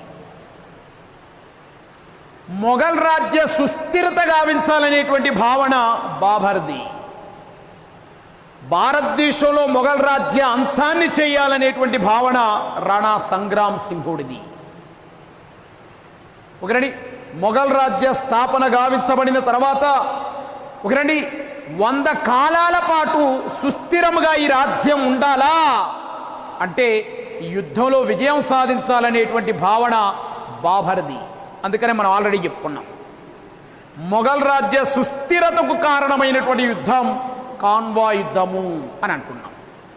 ఎట్టి పరిస్థితుల్లో బాబర్ని భారతదేశం నుండి తరిమివేసి మొఘల్ రాజ్యాన్ని అంతం చేయాలనేటువంటి భావన రాణా సంగ్రామ్ సింహుడిది. సో కాబట్టి ఈ క్రమంలో భాగంగా వీరిద్దరికి మధ్య కాన్వాయ్ యుద్ధం ప్రధానంగా జరుగుతుంది. ఈ కాన్వాయ్ యుద్ధం భారతదేశానికి సంబంధించిన సిసోడియా అనేటువంటి రాజపుత్ర రాజు అయినటువంటి రాణా సంగ్రామ్ సింహుడు ఆధ్వర్యంలో కాన్వాయ్ యుద్ధం జరుగుతుంది. ఈ యుద్ధంలో సైనిక దళాలకు నాయకత్వం వహించినటువంటి అతడు మహమ్మదు లోడి అనేటువంటి అతడు. ఇది దాదాపుగా 8 రోజుల పాటు ఈ యుద్ధం జరుగుతుంది. కాన్వాయ్ యుద్ధం 8 రోజుల పాటు ఈ యుద్ధం జరుగుతుంది. యుద్ధం 1527వ సంవత్సరం మార్చి 17వ తారీఖున యుద్ధం ప్రారంభం అవుతుంది. కాన్వా అనేటువంటి ప్రదేశంలో 1527వ సంవత్సరం మార్చి 17వ తారీఖున యుద్ధం ప్రారంభం కావడం జరుగుతుంది. బాబర్ మరియు రాణా సంగ్రామ్ సింహుడి యొక్క సైన్యాల మధ్య. ఒకరండి, భయంకరంగా జరిగినటువంటి ఈ యుద్ధం సందర్భంలో యుద్ధం జరుగుతూ ఉండగా బాబర్ సైన్యం మొదటి అర్ధ భాగంలో ఓడిపోయి వెనకడుగు వేయడం జరుగుతుంది. ఓడిపోయి వెనుకడుగు వేస్తుంది. మొదటి అర్ధ భాగంలో వెనుకడుగు వేయడం జరిగింది బాబర్ సైన్యం. ఒకరండి, సో వెనుకడుగు వేస్తున్నటువంటి బాబర్ సైన్యములో ఒకరండి సైనిక విజయాన్ని, అద్భుతమైనటువంటి ధైర్యాన్ని నింపడం జరుగుతుంది. బాబర్ ఓడిపోయి భారతదేశం నుండి మనం పారిపోదామా, లేకపోతే భారతదేశంలో మొఘల్ రాజ్యాన్ని సుస్థిరత గావిద్దామా అని చెప్పేసి ఆయన ఒకరిని వెనుకడుగు వేస్తున్న మొఘల్ సైన్యములో బాబర్ ఏ యుద్ధములో ధైర్యము నింపినాడు అని అంటాడు క్వశ్చన్.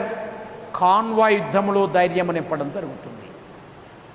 ఈ యుద్ధ సందర్భంగా బాబర్, నేను మద్యపానమును స్వీకరించను, ఆపివేస్తాను అని బాబర్ మద్యపానమును ఆపివేస్తానని ఒకరండి ప్రమాణం చేసినటువంటి యుద్ధం కాన్వాయ్ యుద్ధం. కాన్వాయ్ యుద్ధ సందర్భముగా బాబర్ ఏ యుద్ధ సందర్భంగా మద్యపానానికి స్వస్తి పలికాడు? కాన్వాయ్ యుద్ధ సందర్భంగా మద్యపానానికి స్వస్తి పలకడం జరుగుతుంది. ఒకరండి యుద్ధ సందర్భముగా మద్యపానము, ఒకరండి మద్యపానానికి స్వస్తి పలికాడు ఎవరైనా? బాబర్ అనేటువంటి అతడు. ఒకరండి పారిపోతున్న మొఘల్ సైన్యములో, పారిపోతున్న అనేటువంటి భావన కాదు కానీ వెనుకడుగు వేస్తున్న మొఘల్ సైన్యములో ఒకరండి వెనకడుగు వేస్తున్న మొఘల్ సైన్యములో ధైర్యం నింపిన యుద్ధం ఏమిటి అనంటే ఒకరండి ధైర్యము నింపిన యుద్ధం ఏ యుద్ధం? కాన్వాయ్ యుద్ధము. సో ఆ క్రమంలో ధైర్యము నింపి మరలా ముందుకు పురోగమించి ఆ తర్వాత చివరి 4 రోజులలో తిరిగి కాన్వాయ్ యుద్ధంలో రాణా సంగ్రామ్ సింహుడి యొక్క సైన్యాన్ని పూర్తిగా ఓడించడం జరుగుతుంది.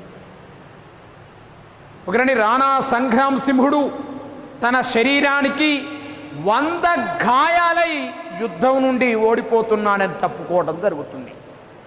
యుద్ధములో క్షతగాత్రుడైనటువంటి పాలకు వ్యక్తి ఎవరు? రాణా సంగ్రామ్ సింహుడు.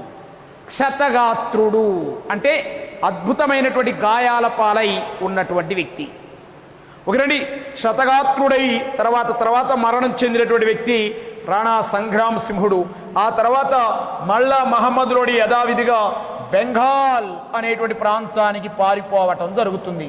ఈ విధముగా బాబర్ కాన్వాయ్ యుద్ధములో విజయం సాధించి మొఘల్ రాజ్యానికి సుస్థిరత గావించడం జరిగినది. ఏ యుద్ధంలో భాగముగా? కాన్వాయ్ యుద్ధంలో భాగముగా. Is clear no? Right, okay.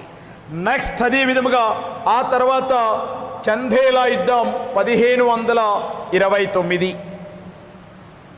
ఒకరండి Chandela యుద్ధం 1529 1528 చందేలా యుద్ధము. ఒకరండి బాబర్ చందేలా యుద్ధం ఒకరండి క్రీశకం 1528 సంవత్సరములో బాబర్ ఆనాటి బుందేల్ఖండ్ అనేటువంటి ప్రాంతాన్ని ఆక్రమించే క్రమంలో ఒకరండి బుందేల్ఖండ్ అనేటువంటి ప్రాంతాన్ని ఆక్రమించేటువంటి సందర్భంలో చందేలా యుద్ధాన్ని చేసి విజయం సాధించి ఆ ప్రాంతాన్ని కూడా ఆక్రమించడం జరిగినది బాబర్. నెక్స్ట్ తర్వాత గోగ్రా యుద్ధము. ఒకరండి ఇక ఈడ క్వశ్చన్ ఏమంటే భారతదేశంలో లోడీ వంశస్థులు చేసిన చిట్ట చివరి యుద్ధం ఏమిటి అని అంటాడు క్వశ్చన్. ఒకటి భారతదేశంలో లోడి వంశస్థులు చేసిన చివరి యుద్ధం గోగ్రా యుద్ధము. ఎవరెవరికి మధ్య జరుగుతుంది గోగ్రా యుద్ధం? బాబర్ అనేటువంటి మొఘల్ చక్రవర్తికి మరియు మహమ్మదు లోడి అనేటువంటి రాజుకి. ఒకరండి, మహమ్మద్ లోడి ఎవరి యొక్క సోదరుడు? ఇబ్రహీం లోడి యొక్క సోదరుడు. ఒకరండి, బాబర్కి మరియు మహమ్మద్ లోడికి మధ్య క్రీస్తు శకం 1529వ సంవత్సరంలో ఒకరండి బాబర్కి మరియు మహమ్మద్ లోడికి మధ్య ఒకరండి గండక్ అనేటువంటి నది ఒడ్డున ఒకరండి గండక్ అనేటువంటి నది ప్రాంతానికి దగ్గరలో ఒకరండి దగ్గరలో గోగ్రా అనేటువంటి ప్రదేశం వద్ద ఒకరండి గోగ్రా అనే ప్రదేశం వద్ద బాబర్కి మహమ్మద్ లోడికి మధ్య 1529వ సంవత్సరంలో గోగ్రా అనేటువంటి యుద్ధం జరిగితే ఈ యుద్ధంలో మహమ్మద్ లోడి ఓడిపోయి మరణం చెందటం జరిగినది. బాబర్ విజయం సాధించడం జరిగినది. సో ఈ విధముగా బాబర్ విజయం సాధించి ఆ తర్వాత మొఘల్ రాజ్యాన్ని తిరుగులేని శక్తిగా సుస్థిరతమైనటువంటి రాజ్యముగా మార్చడం జరిగినది బాబర్. బాబర్ వచ్చిన దగ్గర నుంచి మరణించేంత వరకు ప్రతి సంవత్సరం యుద్ధం చేయడం జరిగినది భారతదేశంలో. ఏ మొఘల్ చక్రవర్తి రాజ్యములో భారతదేశంలో ప్రతి సంవత్సరం యుద్ధం చేసిన మొఘల్ చక్రవర్తి ఎవరు అని అంటే కనుక బాబర్. సో ఈ క్రమంలో భాగంగా బాబర్ 1526లో మొదటి పానిపట్టు యుద్ధం, 1527లో కాన్వా యుద్ధం, 1528లో చందేలా యుద్ధం, 1529వ సంవత్సరంలో గోగ్రా యుద్ధం, 1530వ సంవత్సరంలో బాబర్ మరణము. ఒకరండి భారతదేశంలో తాను బ్రతికున్నంత కాలం ఒకరండి దాదాపు ప్రతి సంవత్సరం యుద్ధం చేసిన మొఘల్ చక్రవర్తి బాబర్ అనేటువంటి అతడు. మరి ఈ బాబర్ అంటే మనం అర్థం ఏమిటి? ఒకరండి బాబర్ అంటే తుర్కీ భాషలో పులి అని అర్థం. ఒకరండి తుర్కీ భాషలో బాబర్ అంటే పులి. ఇతని యొక్క బిరుదులు స్వీయ చరిత్రల రారాజు. ఒకరండి స్వీయ చరిత్రల రారాజు. నెక్స్ట్ అదే విధముగా ఉద్యానవనాల రారాజు. ఒకరండి ఉద్యానవనాల రారాజు అనే బిరుదాంకితుడైనటువంటి మొఘల్ చక్రవర్తి ఎవరు? బాబర్. స్వీయ చరిత్రల రారాజు అనే బిరుదాంకితుడైనటువంటి మొఘల్ చక్రవర్తి బాబర్. బాబర్ స్వీయ చరిత్ర తుజక్ ఈ బాబరీ అనేటువంటి గ్రంథం. ఒకటి తుజక్ ఈ బాబరీ అనేటువంటి గ్రంథాన్ని బాబరి ఏ భాషలో? టర్కీ లేదా తుర్కీ అనేటువంటి భాషలో వ్రాయడం జరిగినది బాబర్. ఒకరండి బాబర్ టర్కీ భాషలో లేదా తుర్కీ భాషలో తుజక్ ఈ బాబరీ అనేటువంటి గ్రంథాన్ని వ్రాయడం జరిగినది బాబర్. నెక్స్ట్ అదే విధముగా బాబర్ అనేటువంటి అతడు ఉద్యానవనాలను నిర్మాణం చేయడం జరిగినది భారతదేశంలో. ఒకరండి ప్రజెంట్ ఉన్నటువంటి మొఘల్ గార్డెన్లో ఉన్నటువంటి అంశాలు కానీ మరొక కొన్ని అంశాలు కానీ రాష్ట్రపతి భవన్ ప్రాంతంలో ఉన్నటువంటి గార్డెన్ అనేటువంటి అంశాలను కానీ బాబర్ కాలంలో నిర్మాణం చేయబడ్డాయి అనేటానికి కొన్ని ఎవిడెన్స్ ఉండడం జరిగినది. సో ఇక మరి సుదీర్ఘముగా ఉన్నటువంటి కొంతమంది చారిత్రక ఆనవాళ్ల ప్రకారం ఒకరండి బాబర్ క్రీస్తు శకం 1528వ సంవత్సరములో ఒకరండి అత్యంత వివాదాస్పదమైనటువంటి ఒకరండి అయోధ్యలో ఒక దర్గాను నిర్మాణం చేయడం జరుగుతుంది. ఒకనాడు అయోధ్య అనేటువంటి ప్రదేశంలో ఒక మసీద్, అయోధ్య మసీదును నిర్మాణం చేయడం జరిగినది బాబర్. అక్కడ అంతకుముందు కొన్ని రకాలైనటువంటి హిందూ భావన సంబంధమైనటువంటి దేవాలయ భావనలు ఉండే.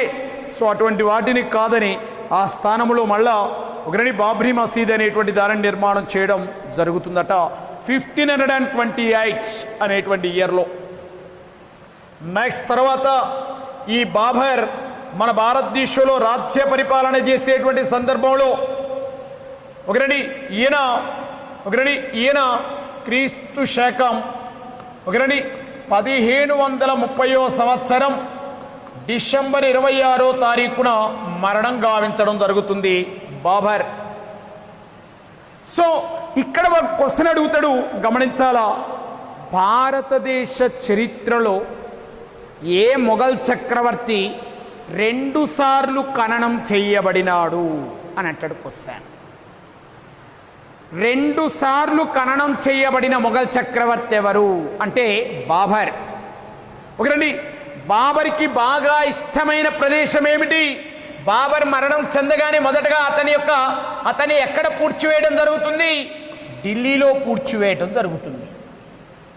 ఢిల్లీలో పూడ్చివేయబడిన ఆ తర్వాత మరికొద్ది కాలం ఒక 2-3 రోజులు ఆగిన తర్వాత మళ్ళీ బాబర్కి బాగా ఇష్టమైన ప్రదేశం కాబూల్ అనేటువంటి ప్రదేశం. కాబట్టి మళ్ళా అతన్ని అక్కడి నుంచి తీసి మళ్ళా కాబూల్కి తీసుకువెళ్ళటం జరుగుతుంది. మళ్ళా అక్కడ పూడ్చివేయటం జరుగుతుంది. అంటే ఏంది ఇక్కడ? 2 సార్లు ఖననం చేయబడిన మొఘల్ చక్రవర్తి ఎవరు? బాబర్ అనేటువంటి అతడు. 2 సార్లు పూడ్చివేయబడినటువంటి మొఘల్ చక్రవర్తి ఎవరైనా బాబర్ అనేటువంటి అతడు. Is clear no? Right, okay. So ఈ అంశాలకు సంబంధించి బాబర్ అనేటువంటి విషయానికి సంబంధించి మనకి క్వశ్చన్లు అడగడానికి ఆస్కారం ఉండడం జరిగినది. నెక్స్ట్ తర్వాత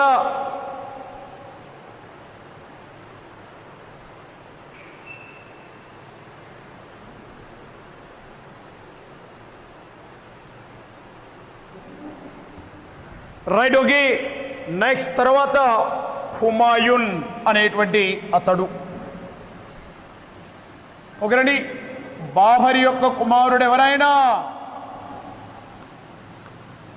హుమాయూన్ అనేటువంటి అతడు. హుమాయూన్ అనగా అర్థము అదృష్టవంతుడు అని అర్థం. హుమాయూన్ అనగా అర్థం అదృష్టవంతుడు. కానీ చరిత్రలో ఇంతటి దురదృష్టవంతుడు ఉండడు చరిత్రలో. హుమాయూన్ అనేటువంటి అతడు బాబర్ మరణానంతరం క్రీస్తు శకం 1530 సంవత్సరంలో మొఘల్ సింహాసనం అధిష్ఠించడం జరిగినది. ఎవరైనా హుమాయూన్ అనేటువంటి మొఘల్ చక్రవర్తి. Right, very very most important అంశము. వారాల మీద నమ్మకం కలిగిన మొఘల్ చక్రవర్తి హుమాయూన్. ఆదివారం, సోమవారం, మంగళవారం, బుధవారం, గురువారం, శుక్రవారం, శనివారం. వారాల మీద నమ్మకం కలిగిన మొఘల్ చక్రవర్తి హుమాయూన్. తిథి నక్షత్రాల మీద నమ్మకం కలిగిన మొఘల్ చక్రవర్తి హుమాయూన్.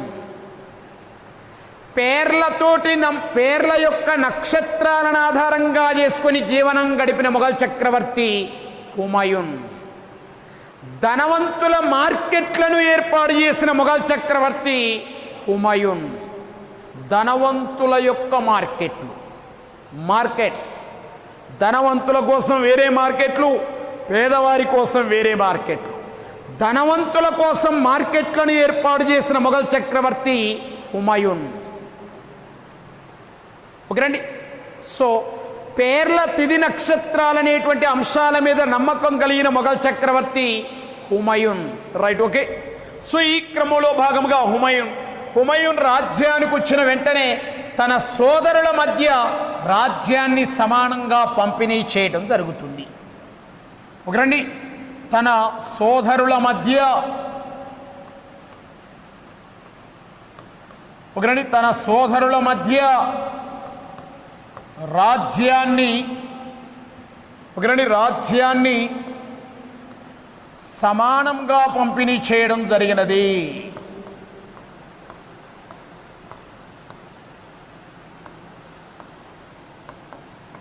రాజ్యాన్ని తన సోదరుల మధ్య సమానంగా పంపిణీ చేయడం జరిగినది ఎవరైనా హుమయూన్.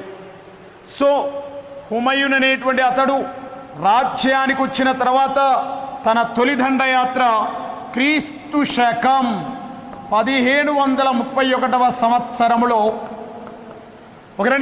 తన యొక్క ప్రాధాన్యత నిరూపించుకోవాలనేటువంటి భావనతో మొదటగా 1531లో గుజరాత్ అనేటువంటి ప్రదేశంపై దండయాత్ర చేయడం జరిగినది. గుజరాత్పై దండయాత్ర చేసి ఆనాటి గుజరాత్ పాలకుడైనటువంటి బహదూర్ షా అనేటువంటి రాజుని ఓడించడం జరిగినది. బహదూర్ షా అనేటువంటి రాజుని ఓడించాడు ఎవరైనా హుమయూన్. బహదూర్ షా అనేటువంటి రాజును ఓడించి ఈ గుజరాత్ ప్రాంతానికి తన సోదరుడైనటువంటి హిందాల్ అనేటువంటి వ్యక్తిని పాలకుడిగా నియమించడం జరుగుతుంది. హుమయూన్ తన సోదరుడైనటువంటి హిందాల్ అనేటువంటి వ్యక్తిని పాలకుడిగా నియమించాడు గుజరాత్ ప్రాంతానికి. అయితే హిందాల్ అనేటువంటి వ్యక్తిలో పరిపాలన అనుభవం లేకపోవడం వల్ల ఈ బహదూర్ షా అనేటువంటి అతడు హిందాల్ అనేటువంటి వ్యక్తిని తొలగించి మళ్ళా ఈ ప్రాంతాన్ని గుజరాత్ అనేటువంటి ప్రాంతాన్ని ఆక్రమించడం జరిగినది ఎవరైనా బహదూర్ షా అనేటువంటి అతడు. ఇదే బహదూర్ షా అనేటువంటి అతనిని 1730 మరియు 31వ సంవత్సరాలలో పోర్చుగల్ ప్రాంతానికి సంబంధించినటువంటి వ్యక్తి ఈ బహదూర్ షాను అరేబియా సముద్రంలో ముంచి చంపివేయటం జరుగుతుంది. సో ఇది మనం తర్వాతకు చూస్తాం. సరే, ఏదేమైనప్పటికీ హిందాల్ అనేటువంటి వ్యక్తి సింహాసనం కోల్పోయాడు. ఆనాటి పరిపాలన అనుభవం లేకపోవడం వల్ల ఎవరికి? సో మన హిందాల్కి.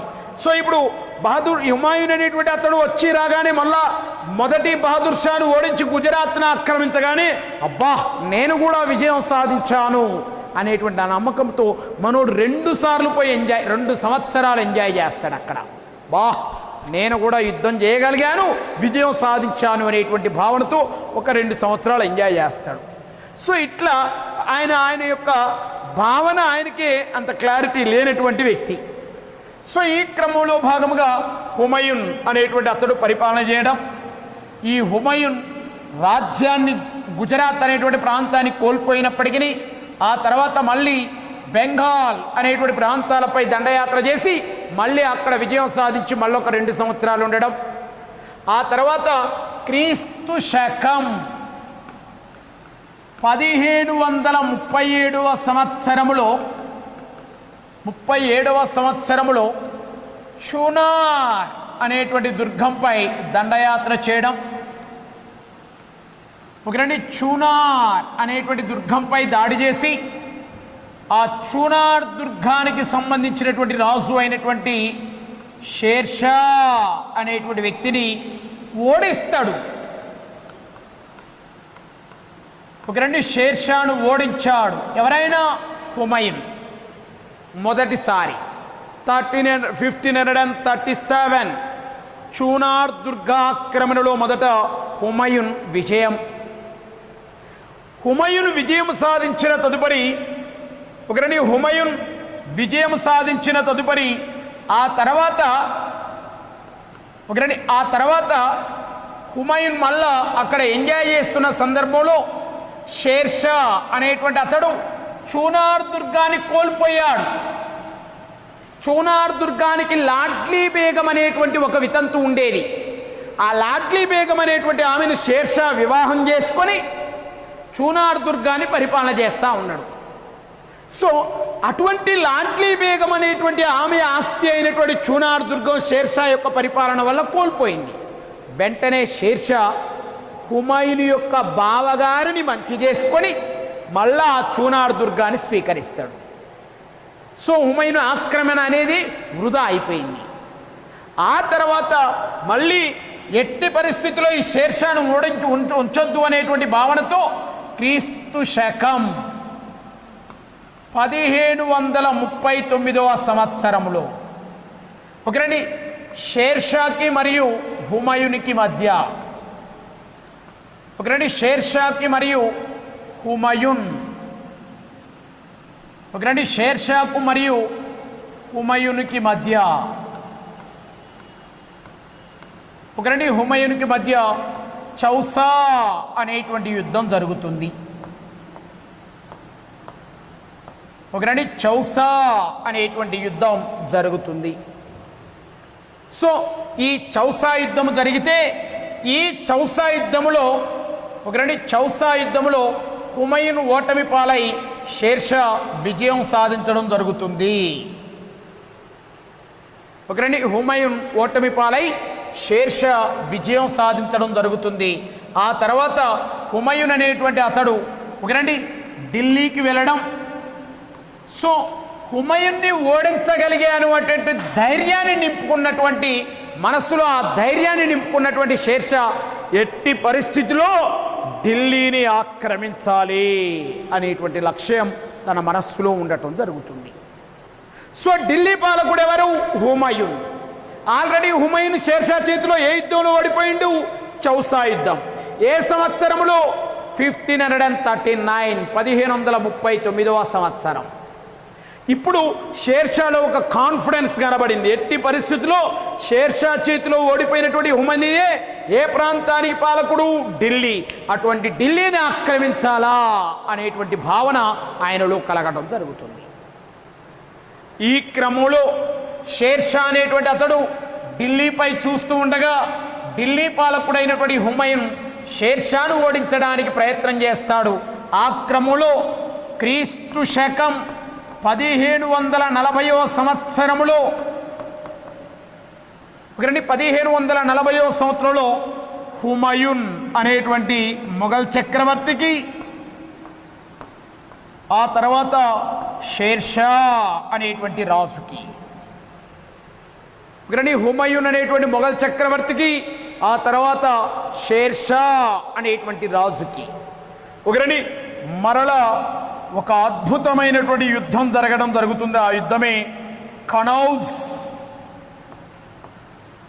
లేదా బిల్గ్రామ్ అనేటువంటి యుద్ధం. ఒకరండి కనౌజ్ యుద్ధము లేదా బిల్గ్రామ్ యుద్ధము.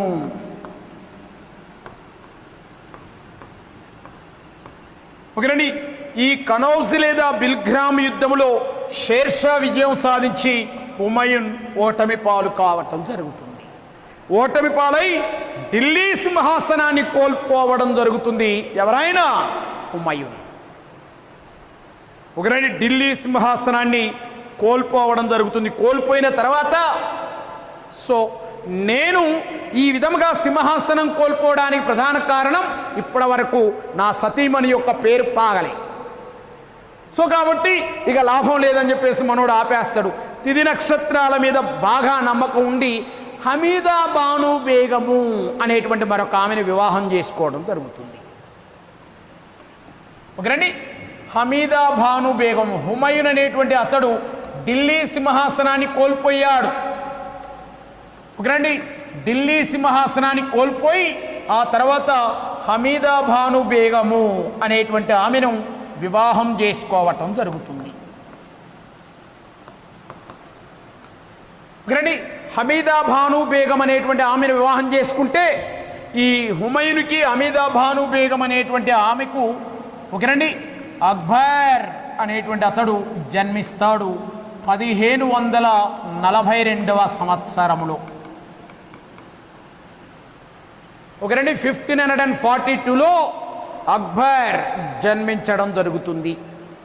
సో ఈ అక్బర్ హమీదా బాను బేగాలను పంజాబ్ అనేటువంటి ప్రాంతంలో ఉంచి ఒకరండి పంజాబ్లో ఉంచి హుమయూన్ అనేటువంటి అతడు పర్షియా అనేటువంటి ప్రాంతానికి వెళ్ళడం జరుగుతుంది. ఎందుకు సోదరులు అనేటువంటి వారు ఎవరు కోఆపరేషన్ చేయట్లే, సోదరులు ఎట్టి పరిస్థితుల్లో కూడా సహకరించడానికి ముందుకు రావట్లే.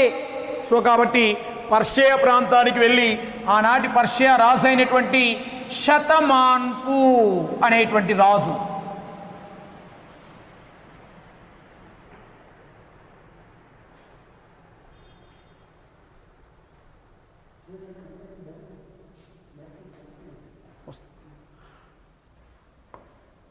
ఒకరండి ఆనాటి పర్షియా రాజు అయినటువంటి శతమాన్పు అనేటువంటి రాజు సహకారంతో 1555 సంవత్సరములో షేర్షా అనేటువంటి అతడు హుమాయూన్ అనేటువంటి అతడు శతమాన్పు సహకారంతో 1555 సంవత్సరంలో మళ్ళా ఢిల్లీపై దండయాత్ర చేసి ఆనాటి ఢిల్లీ పాలకుడైనటువంటి సికిందర్ లోడీ అనేటువంటి వ్యక్తిని ఆనాటి ఢిల్లీ పాలకుడైనటువంటి సికిందర్ లోడీ అనేటువంటి వ్యక్తిని సర్హిందూ అనేటువంటి యుద్ధములో ఓడించి మళ్ళా ఢిల్లీ సింహాసనాన్ని అధిష్ఠించడం జరుగుతుంది హుమాయూన్.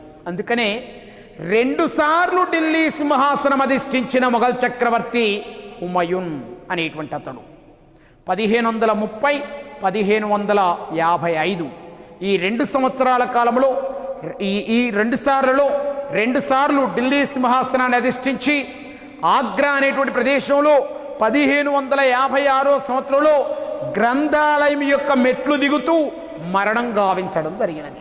ఇదే అంశాన్ని 2008 సంవత్సరంలో ఎస్ఐలు అడిగాడు. ఏమని అడిగాడంటే, పుస్తక భాండాగారం యొక్క మెట్లు దిగుతూ మరణించిన మొఘల్ చక్రవర్తి ఎవరు అని అంటే గనక హుమాయూన్ అనేటువంటి అతడు.